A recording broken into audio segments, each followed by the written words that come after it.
Vice ganda, hindi napigilan ang mapaiyak sa bagong milestone ng kanyang baby boy na si Ryan Bang. Gwinulat nga ni Ryan ang IG sa isang magandang balita na ito.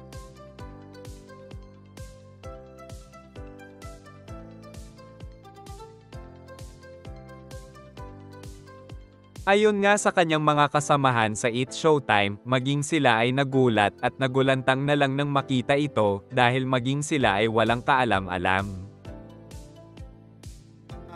Surprise ako, Hindi mo sinabi sa aming lahat, nagulat kami, gumising kami lahat kanina. Ha? Engaged siya si Ryan! Yes! Oh. Ayon naman kay Vice, hindi po pwedeng hindi niya malalaman. Bago pa man din daw mag-propose si Ryan kay Paula, sinabi muna ito sa kanya. Propose yung anak mo. Siyempre alam ko. Oh, alam ko naman. Hindi naman pwedeng gawin niya na hindi ko alam, no? Yes. Ayaw lang niya. Sobrang touch kasi, ako yung una niyang sinabihan. Wala akong ibang pinagsasabihan. Kahit nanay at tatay ko. Parang ano ba ka-special kay Siyempre.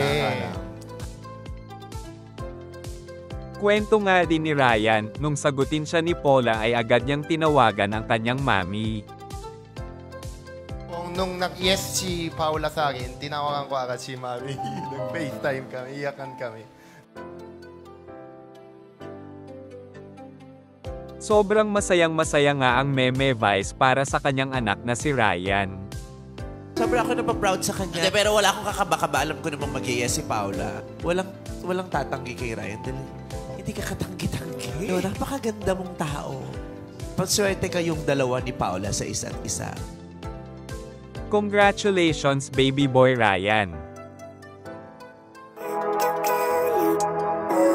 Kung luma o bago ka sa channel ko, hit mo na nga yung like at subscribe button. Kita-kits next video.